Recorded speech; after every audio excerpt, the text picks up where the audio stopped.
As a cargo ship carrying hundreds of migrants docks in Italy, Mediterranean countries struggle to deal with the flood of refugees. Family planning becomes an economic safeguard in Kenya. And start the countdown, a roundup of some of the most highly anticipated movie sequels of 2015. Africa 54 starts right now.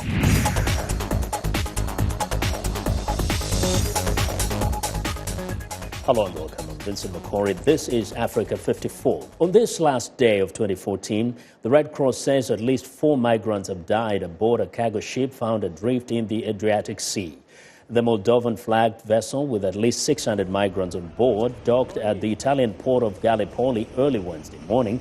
There is no information so far on the nationalities of the migrants. The Italian Navy took over the ship Tuesday after discovering the crew had abandoned the vessel and rigged the engine to crash into the coast. The ship was first spotted earlier in the day after someone on board sent out a distress call. Now, for more details on how the events surrounding the ship unfolded, here's VOA's Latza Hook. Greek authorities said they first received a call for help Tuesday from the Moldovan-flagged ship Blue Sky M as it was sailing near the island of Corfu. The ship is 8 to 10 miles off the coast of Corfu. It has stated that there is probably a large number of illegal migrants on board. We are looking into it. There is another ship near it at about 15 miles.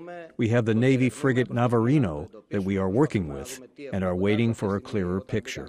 Greek media have reported that there are at least 400 people on board and that some of them are armed. The caller stated that they had run out of food, water, blankets, and other necessities. Greek naval and coast guard vessels, as well as a military helicopter, were sent to the scene, but the ship was allowed to continue toward Italy after the captain assured officials the situation on board was under control. Last week, the Italian Coast Guard saved nearly 1,250 people from the sea between Libya and Italy. Authorities said they would be taken to Sicily aboard Italian Navy ships. Turkish media reported that on Sunday, its Coast Guard rescued 131 migrants from a stranded boat in the Mediterranean Sea. Most of them were Syrians. They were brought to land at Mersin harbor in southern Turkey. Turkey already is home to hundreds of thousands of Syrians who arrived by land. Thousands of migrants from the Middle East and North Africa try to reach the coast of Italy and Greece each year, often traveling in small, overcrowded boats. Thousands have died in the attempt. In recent years, the civil war in Syria and violence in Libya have worsened the crisis. Slaritza Hoke, VOA News, Washington. Gambian officials say President Yahya Jammeh has returned to the country one day after an apparent coup attempt. The officials say Mr. Jammeh arrived back in Banjul on Wednesday, but there are still conflicting reports about whether he had been in France or Dubai when the heavy gunfire erupted Tuesday at the presidential palace. Security forces locked down the city and patrolled the streets after the clashes. Well, now, the U.S. State Department has strongly condemned any attempt to seize power in Gambia through extra-constitutional means and called on all parties to refrain from further violence. Human rights organizations have long criticized President Jammeh's government as repressive, saying it targets political opponents, journalists, and homosexuals. Joining us live via Skype from Atlanta, Georgia, for more perspective on the story is Tamsir Jasseh of the Gambia Association of Peace and Reconciliation. Mr. Tamsir, first, give me a sense of, did you get the feel that this was a serious attempt, actually, at a coup? Yes, according to the reports that we received here in Atlanta, it was a serious attempt on the government of President Jammeh. And frankly, it came as no surprise to anybody because it seems as if every democratic and legal venue of bringing about change in the Gambia has been locked down by the manner in which Mr. Jammeh governs the country. And people are forced to look for other ways in which, quote unquote, liberate themselves. So as much as we do condemn any attempt to take over power through unconstitutional means, I think the international community is about time to help Gambians make sure that the legal and constitutional means are free and fair and open to all who may wish to participate in the political process. Now, we know that he has won several elections ever since he took over power in 1994. But now, what is the best approach? What are the issues and what do the Gambians want, those who are at least in the opposition? Frankly, the views of the opposition parties in the Gambia is shared by just about any Gambian, whether they're active in political life or not. We are looking for political freedom. We're looking for economic opportunities and economic freedom. And these are the issues that Mr. Jammeh totally controls. I think, however, there are times when one may be compelled to stay a little longer in a bad marriage just because it makes sense at the moment. And frankly, we are of the position now that the issue is not really to remove Mr. Jammeh from power, but rather to bring him to a table in which we will review the manner in which Gambia is being governed and start working together towards better governance. And then, well, it doesn't look like he's planning for that. He says he's going to be in power for billions of years. What gives him that kind of confidence? Frankly, Mr. Jammeh talks quite a lot, and he's known for just saying remarks that normal presidents are not expected to say. And we are not looking into that seriously, that kind of I'll be in power for a billion years. I mean, we need to go out to some kind of table, sit down and talk to one another. Every Gambian right now should clench their fist and be prepared to shake hands and try to forge a way forward, because the manner in which the nation is heading, it's not going to produce any winners. Oh, Tamsir, thank you very much for giving us your perspectives.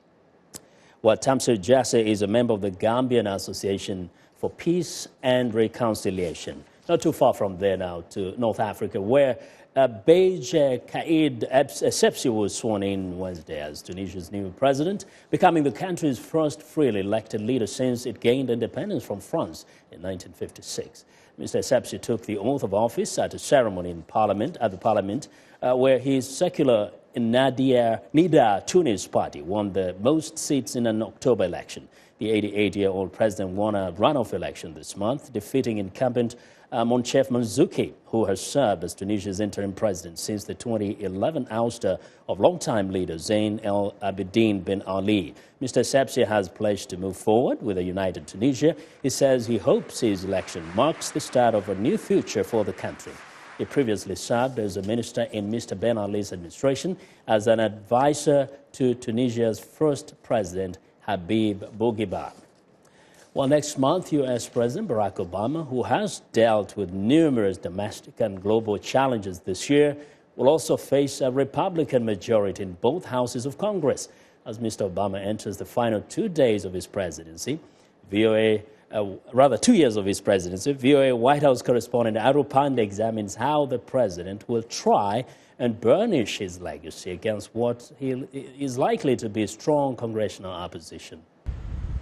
The voters spoke with their ballots on November 4th, ousting the president's party as the U.S. Senate majority and giving the Republicans total control of Congress. The next day after the midterm elections, President Obama stood before the White House press corps, fielding questions about being a lame duck and whether he would change anything in his last 2 years in office.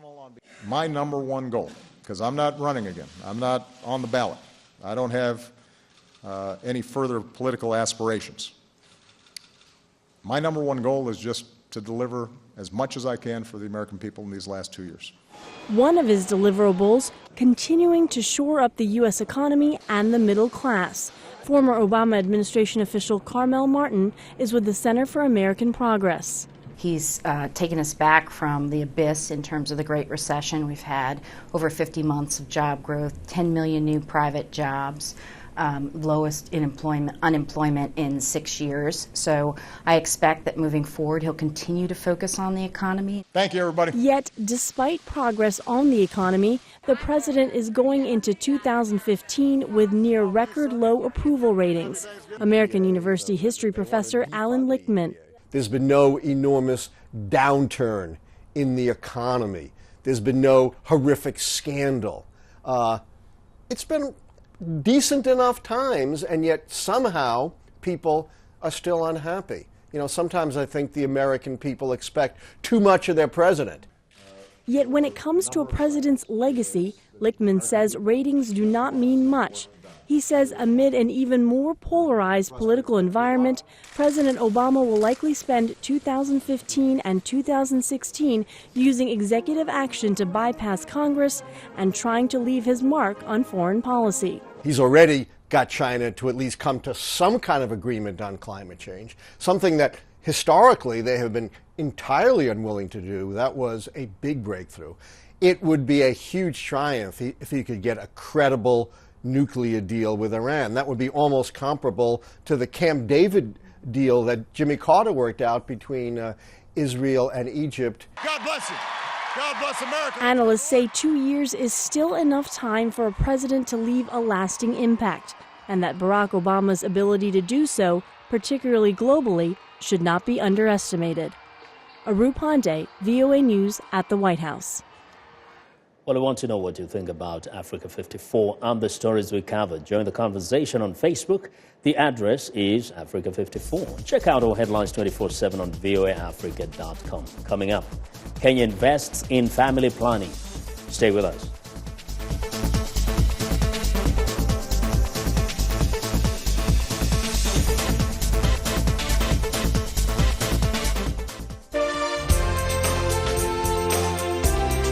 Happy New Year from VOA. Suốt đây sang mấy thì VOA. Happy New Year from VOA. VOA की जानिब से नया साल मुबारक. American से सम्मान मुतमियोला. Happy New Year. Happy New Year. Happy New Year from VOA. Happy New Year. From all of us here at VOA.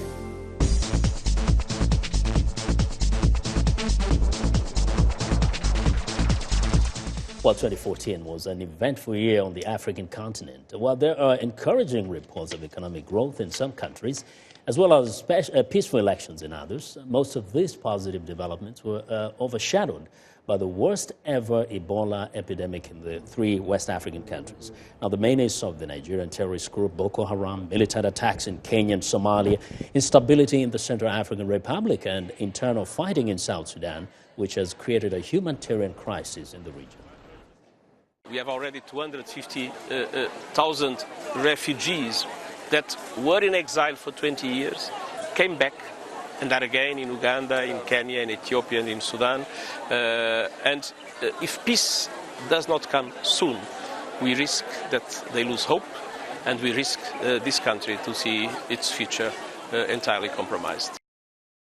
Well, now for a quick review of some of the events that made the headlines, I'm joined by Nyaka Goke, who's a professor and analyst of African issues. Nyaka, welcome to Africa 54. Hi, thank you very much. Now, as you mentioned there, the year started almost well, then suddenly we started hearing story of Ebola spreading across the continent. What would you say this has done to the continent throughout the year? Ebola. What can you Ebola say? Specifically. No, Ebola damaged the image as Africa was recovering, from bad publicity, and all of a sudden, after the summit between the U.S. president and the African leaders, and then we heard about Ebola. It was a damaging stuff, and I think that Africans should take the opportunity to try and see how they can together solve the issues, be Ebola, HIV, or any other, or malaria. And this is not so much of just an image, but also there were economic implications. And of course, everyone has been talking about that, economic implications and the loss of lives. Yeah. 10,000 people already dead, so it's a lot. It's terrible. Okay. But not too far from the 3 affected countries, we are still talking about the missing girls of Chibok in Nigeria. What do you make of what has been going on throughout the year in that part of the country? Oh, it's an hallmark of how African leaders deal with issues, even in time of peace. Many of them, cannot deliver. It's not going to be in a time of crisis when the ladies are taken that because Jonathan Goodluck has been, according to many Nigerians, is an ineffective and inefficient president.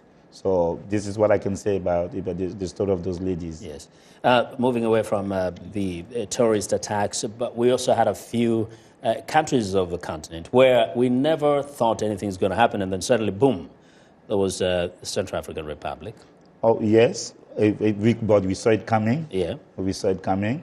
Between the, we saw that, the way Bozizé was ruling, we knew that sooner or later people will come, organize, take weapons and come and try to bring like civil war to the Central African Republic. Mm-hmm. Yeah. Now, for some, actually, one of the saddest events in terms of both instability and also humanitarian situation is South Sudan. New nation. You are very hopeful. You're a Pan-Africanist. No, but we never spoke about South Sudan. But the way South Sudan became independent and the way the American officials dealt with South Sudan, we could see that we could see.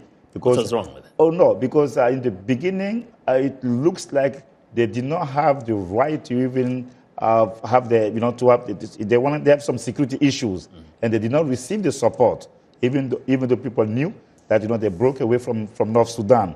First and second, internal conflict and tribalism and a fight for power, the same ingredients, that make African countries implode were there. Then we should not be surprised to see that. And quickly, I think that one of the things I wanted to mention is Scott, yeah. The first. That's right. First white president. First white president in democratic Africa. Yeah. I think that was a good year in Zambia after the death of Michael Sata. So that was something that. Yes. Yeah, that's another, we can say, a positive story. Yeah, that's a positive story. Zambia has experienced a few misfortunes, presidents dying, but we have progressively noticed that there is peaceful transitions. Okay. Yeah. Yes. So what's your hope for the coming year? For Africa, Africa, I see that we're going to see an effect of the Burkinabe revolution that ousted Blaise Compaoré. We're going to see that impact on different countries. Togo, we saw already that the president of Benin said that he's not going to change the constitution. And this is one thing. We see, second, that there's a new trend in Africa, that people are fighting for economic freedom with Malema in South Africa. And now we have the same movement that was created in Namibia. Yeah. We have economic freedom fighters in South Africa, in Namibia for wealth distribution. I think this is the trend, and Pan-Africanism is gaining a new momentum. Okay. This is a conversation we have to continue at another time. Okay. Thank you very much for sharing your perspectives with us. Well, Nyakalago K is a professor and analyst of African affairs. Thank you. Well, with Kenya's population expected to double by the year 2050, government and non-government organizations are investing heavily in family planning. As VOA East Africa correspondent Gabe Josler reports, providing contraception and education to women is not just about population control. It's also about protecting the country's economic interests. There are more than 40 million people in Kenya, and the population keeps rising. The average family has 5 children, and while that number is down from 2 decades ago, the exploding population is outpacing the provision of resources and services, which are already stretched thin.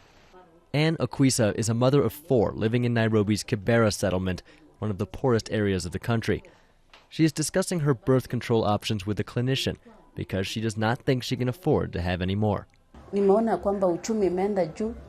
that the cost of living has gone up, and the number of children that I have are the ones I am able to take care of.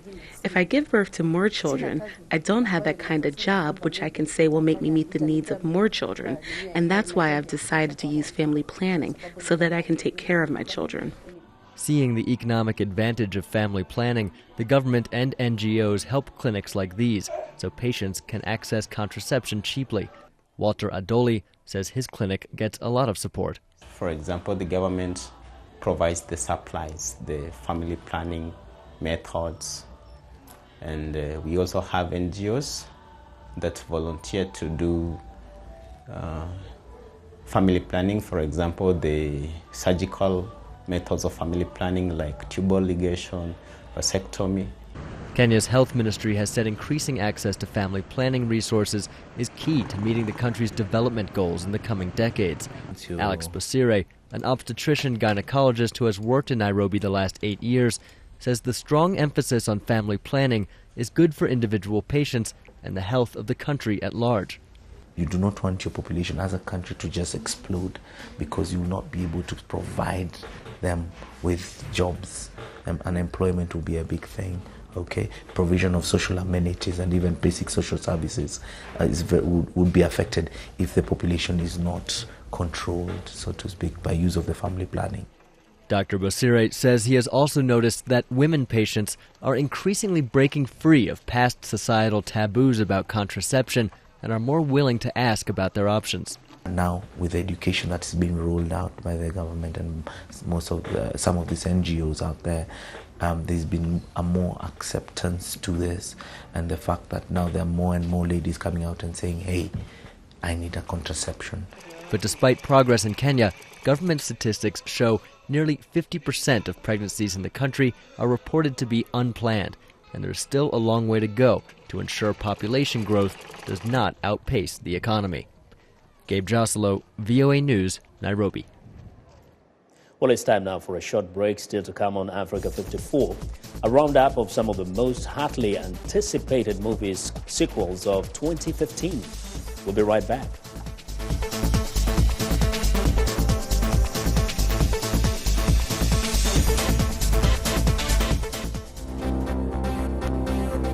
If you've just joined us, I'm Mariama Diallo, and here is a quick recap of today's headlines. In Gambia, President Yahya Jammeh is back in the country a day after an apparent coup attempt. In Tunisia, the newly elected president Beji Caid Essebsi is sworn in after winning the country's first free presidential election. In the UK, Ebola screening is under scrutiny after a nurse who was cleared has been diagnosed with the Ebola virus. In Spain, 800 migrants tried to cross into the Spanish enclave of Melilla from Morocco. And finally, 2014 was the year Nigeria overtook South Africa as the continent's biggest economy. That's it for today. Thanks for watching. We'll see you next time.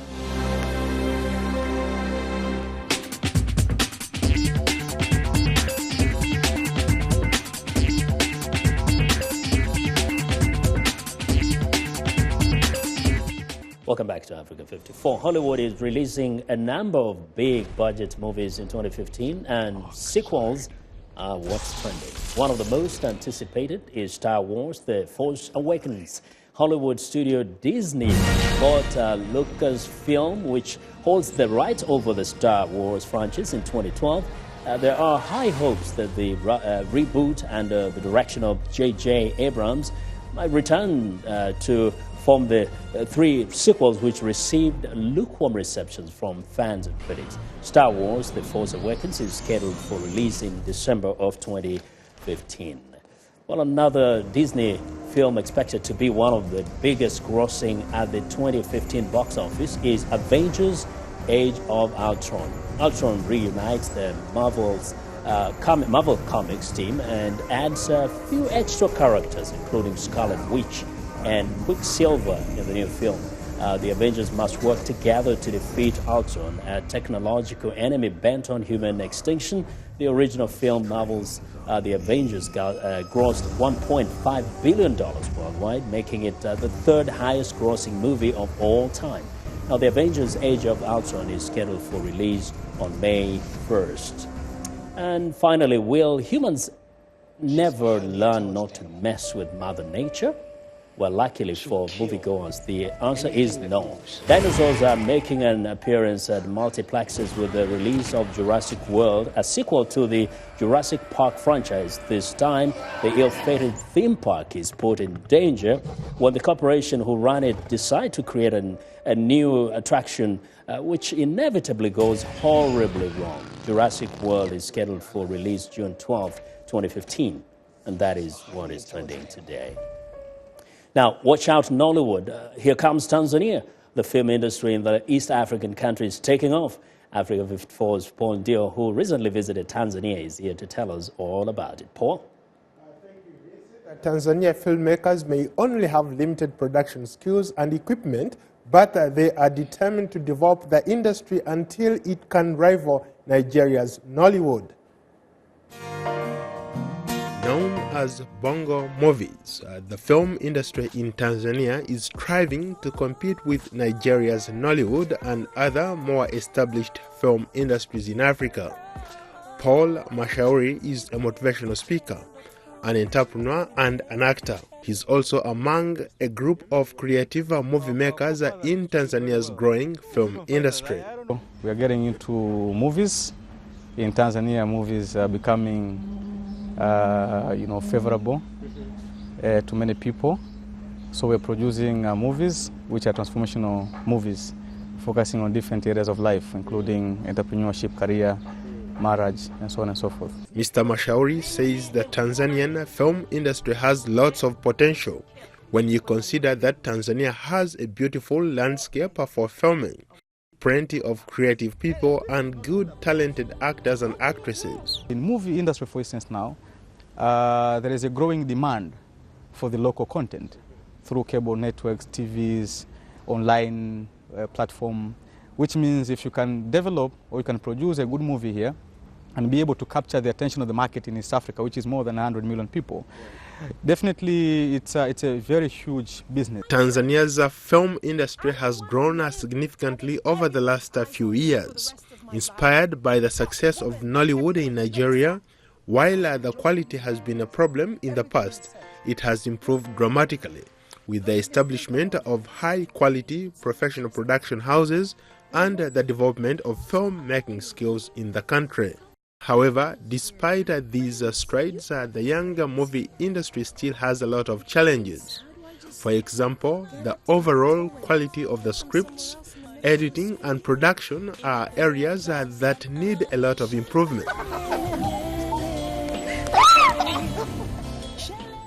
Mr. Mashauri says that the issue of copyright infringement and protection is long overdue.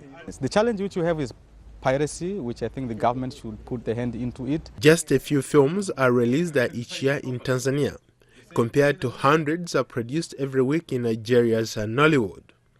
Government investment in the Tanzanian film industry is still lacking, and more movies are shot on digital cameras with tight budgets. Until Tanzanians started producing their own films, many citizens watched Nigerian movies. Local productions are popular partly because viewers can easily relate to them. In my next report, I will take you to southwestern Uganda where for centuries people near Lake Katwe have mined salt. Back to you, Vincent. Thanks, Paul, and that's our show for today. Have a good night.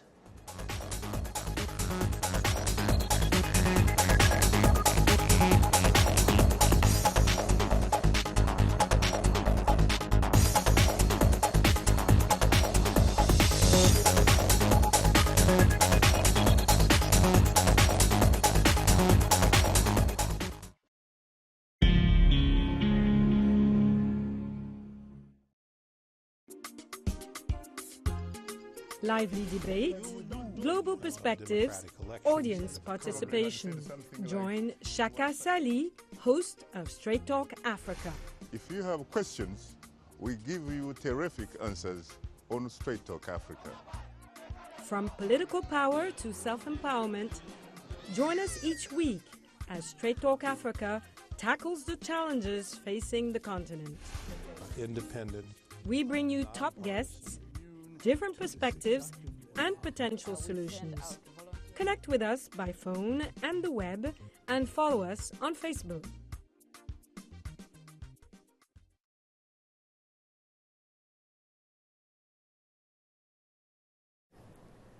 I am Jacques Aristide from Washington Forum.